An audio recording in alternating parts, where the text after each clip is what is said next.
Hello guys, Ryan from Avatar Aquatics, and welcome to part 1 of my video series on breeding the German Blue Ram. So in this video series, I'm going to be taking you guys along the way, in depth, as I talk about the pairs themselves, the feeding, the conditioning, and most importantly, preparing to raise the fry. So I think personally it's a lot more important to show you the problems and the way of thinking as I tackle these challenges along the way than just showing you the success itself. So let's jump right in and let's get started.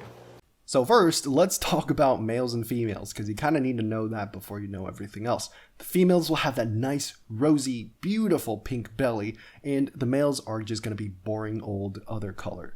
Now, when she turns towards us, you can see that her body's actually quite wide and, dare I say, thick, and that's because I've been feeding her a lot of food, which we'll get to in a second. But overall, a lot of people also say, talk about spangling or the first few rays being extra long in the males, and while that is true, the problem is when you're at the fish store looking for a pair to bring home and start breeding, they're probably going to be stressed out and or juvenile fish, and they're not going to develop any of that. So that pink belly is going to be what's going to jump out at you at the get-go for you to realize which one is a male, which one is a female, so you don't bring home two males or two females.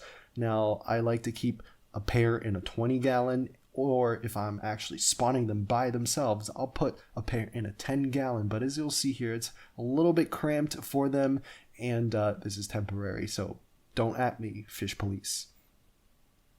Ooh, and another thing that I forgot to mention is German blue rams really like planted tanks. So here's the male. You can see he doesn't have that nice pink belly, super boring, and also his long dorsal fin at the front is a little longer than what you'd see at a fish store, because I've had him for some time. So as he leaves and the female comes in any second now, there it is. So the female comes in, you can see her belly is much pinker. And excuse me if I sound a little frazzled. I've been doing this voiceover for hours, and this is like the 30th take. Anyways, if you squint really hard down below, you can see that they have eggs, and that's what they're guarding, and that's what I'm actually getting really excited about, because this is the first time that they've laid viable eggs.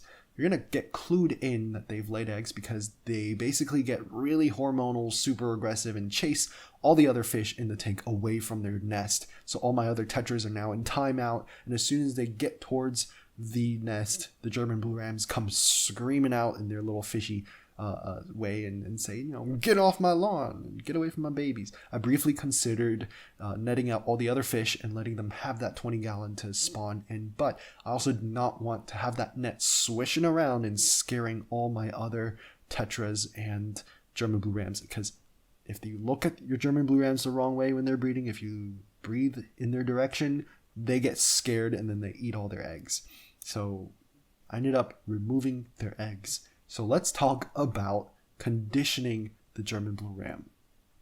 The rule of thumb is to feed a lot of times, but not a lot each time. You don't want to wreck your water quality, right? But at the same time, you want to have enough food so that your German blue rams and your other fish are well fed. So for me, the trick was in the morning, I'd feed flake and pelleted foods when I came home from work, or in the at noon, I'll feed frozen bloodworms that I can now thaw because I have a little bit more time. And then at night, right before the light turns off in the aquarium, I'll feed baby brine shrimp, the live kind that I hatch out.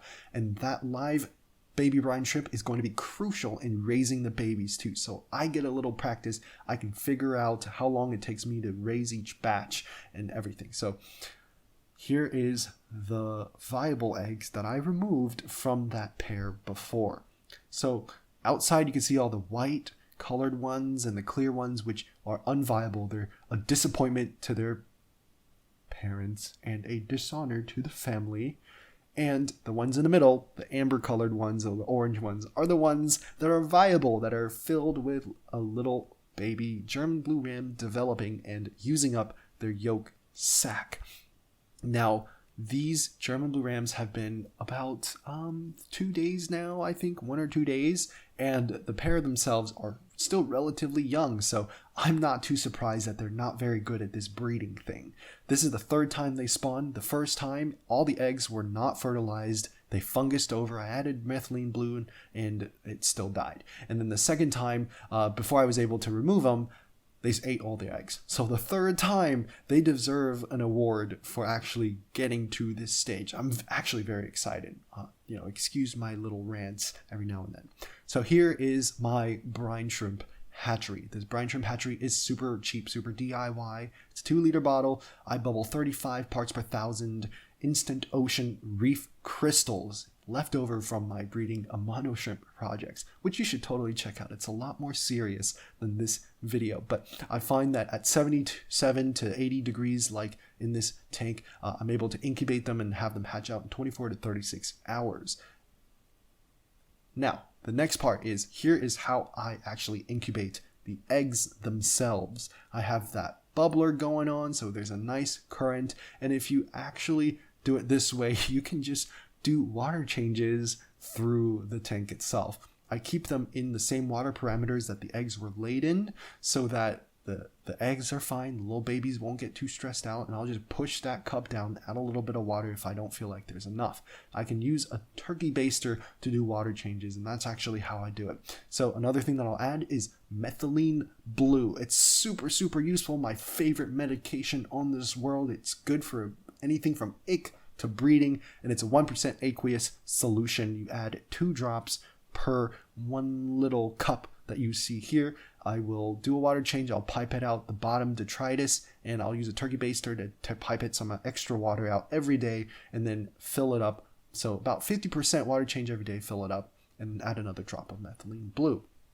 One of the things that I won't be able to get every time is this nice parental footage of them taking care of the babies, because they're in the community tank. Now, one of the things that I really want to do next time is to get that footage, but for now, since these guys aren't behaving and they aren't taking care of their babies very well, we're just going to have to stick with removing their babies. Another thing that I want to say is, let's talk about the baby fish food. I will start them on infusoria for 1 week once they hatch out of the wiggler stage and become free swimming. That's usually you'll get 3 days of eggs, 3 to 5 days of wigglers, and then start actually feeding. So infusoria, which I have a video of down below, it's super useful, super full of information in the description. And also I'll feed microworms and have another video on that, which I'll put down below. And then also the key is the baby brine shrimp. You hatch those out every time. They're going to be the nutrient boost that's going to take your baby fry into juveniles. It's going to boost their growth. The best type of fish food is the baby brine shrimp.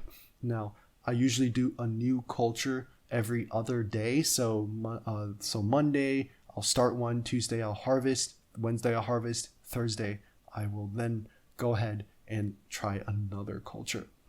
So that's all for part 1. I think I have a little bit more footage in the end of them actually being in the wiggler stage, but for part 2, we're going to raise them up, and it's going to be a lot of fun because these guys are absolutely beautiful. So thank you guys so much for watching and hanging out with me in this sort of walk along guide to breeding the German blue ram. And you'll see here are some unfertilized eggs on the side. I'm gonna have to siphon those out, but I didn't want to touch the babies at the same time, so now I removed the rock because all the babies have now become wigglers.